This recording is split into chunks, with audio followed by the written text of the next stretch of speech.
Selamat menjalankan ibadah sholat maghrib bagi Anda yang berada di Jakarta dan sekitarnya. Kita lanjutkan diskusi kita. Kita setengah berbincang tentang tugas dan beban Patrick Kluivert harus gaspol di Piala Dunia 2026. Saya ke Mas Adi dulu. Mas Adi, kalau misalnya Kluivert kemudian minggu depan ini sudah mulai aktif, menurut Anda apa langkah utama yang harus dia lakukan? Baik kepada pasukan timnas kita dan juga kepada masyarakat Indonesia. Menurut saya yang pertama adalah menanamkan kepercayaan ya atau trust kepada tim ya. Jadi karena seiring dengan kebisingan di luar sana itu dan sementara tim itu harus solid ya. Ya. Kalau tim nggak solid ya mau berprestasi kayak apa gitu. Jadi menanamkan kepercayaan kepada pemain dulu menurut saya. Jadi dia harus ada pernyataan pembuka atau pidato pembuka yang sangat persuasif dan membuat pemain itu harus percaya sama dia. Tidak ada keraguan akan kualitas dia, katakanlah seperti itu. Ya.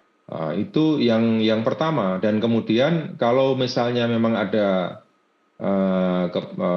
sesi pelatihan dan sebagainya, ya dia harus menunjukkan idealisme sepak bola dia itu dalam kepelatihan.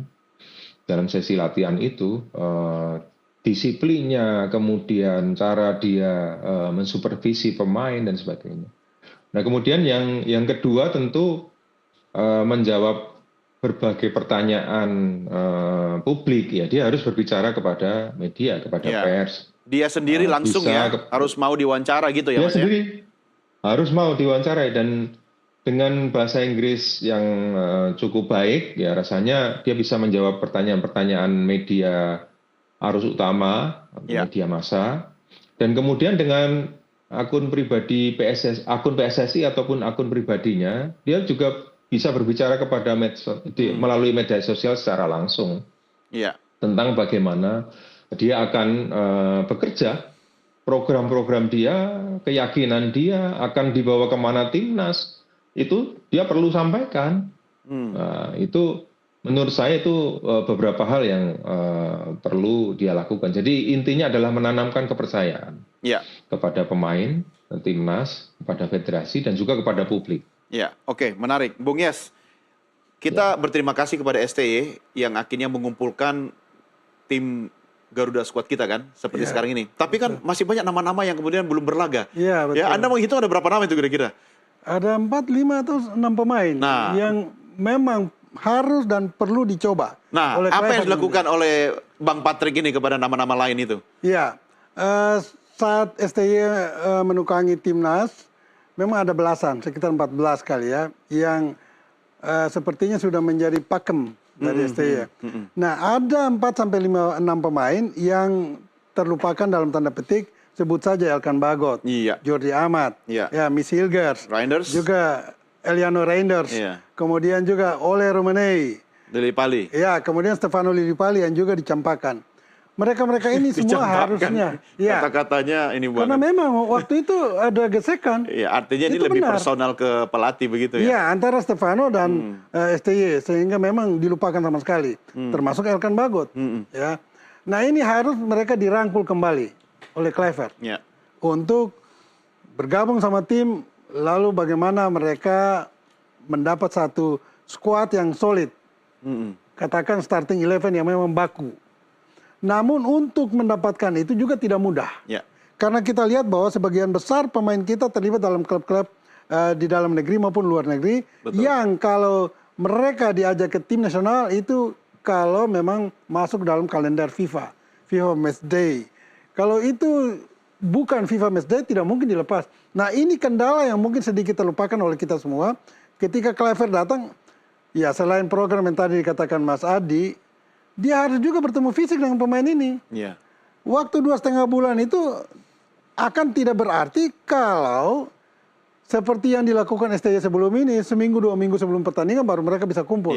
Itu nothing nantinya. Ini sepak bola nggak bisa pakai Zoom kan? Harus banyak ketemu fisik. Iya, kalau pakai Zoom tiap minggu, tiap hari pun bisa. Itu rapat namanya. Pertemuan fisik dengan Kluivert langsung. Nah, gimana caranya untuk mengakalin situasi seperti itu? Nah ini yang harus dicari way out-nya oleh timnya Kluivert. Bagaimana mereka sisihkan waktu untuk bisa bertemu dengan seluruh pemain atau paling tidak 80% deh pemain. Untuk dia bangun timnya nantinya. Kalau itu tidak bisa dilakukan, wah ini bahaya. Jangan sampai kita terbuai dengan Kluivert, orang Belanda, komunikasi akan terbangun bagus karena dia senior dipandang oleh pemain-pemain Belanda itu. Tapi kita lupa bahwa Kluivert juga perlu menyatukan mereka dalam beberapa sesi latihan, bahkan friendly game. Kalau itu tidak dilakukan, bagaimana Kluivert bisa menumbuhkan starting 11 yang baku? Ini bisa bahaya nantinya. Dan ini harus dipikirkan betul-betul oleh PSSI. Anda harus keras, Bung, soal itu ke PSSI, sampaikan. Karena kita tidak bisa berspekulasi kalau tidak melakukan dan antisipasi. Satu hal lagi, Bung Doni, yang mau saya sampaikan. Hari Sabtu datang tanggal 11, hari Minggu tanggal 12 diperkenalkan. Ada rencana tanggal 13, Kluivert akan sowan ke Menpora dan juga Presiden, Pak Prabowo Subianto. Kita lihat tanggal 13 itu apakah dia bisa bertemu dengan Presiden atau tidak. Kalau bertemu berarti itu sinyal bahwa Presiden menyiapkan waktu, tempat untuk berbincang dengan Kluivert dan timnya. Itu artinya Presiden pemerintah Indonesia mendukung penuh dia. Tetapi kalau itu tidak bisa ketemu, ini bahaya, tanda tanya. Iya, mungkin ini tidak harus di hari Senin, mungkin hari-hari berikutnya tetap ketemu. Semoga. Yang penting setelah ada pertemuan-pertemuan itu, Kluivert bisa di doorstop atau tidak. Iya kan? Kan Anda katakan begitu kan? Itu yang penting. Iya, dia harus lebih egaliter dibanding sebelumnya. Iya, betul. Oke, saya harus mengakhiri diskusi masing-masing dari Anda. Mas Adi, closing statement Anda, karena kita bicara target terdekat ini Maret kita lawan Australia dan juga setelah itu Bahrain dalam waktu yang tidak terlalu lama. Apa yang bisa Anda sampaikan? Singkat saja, saatnya menatap ke masa depan, saatnya kita dukung Patrick Kluivert. Asik, mantap, hidup Garuda. Ini karena jersinya nih, jadi semangatnya Garuda. Bung Yes, apa yang bisa Anda sampaikan? Ya, saya berharap Kluivert dan pemain-pemain mayoritas Belanda ini mereka memang sudah menyatu dan mereka perlihatkan bahwa apa yang dimaui oleh mereka agar Sintayong out itu memang benar, terbukti. Dan mereka akan harus tampil habis-habisan untuk meraih poin pertama atas Australia di kandang Australia. Kalau minimal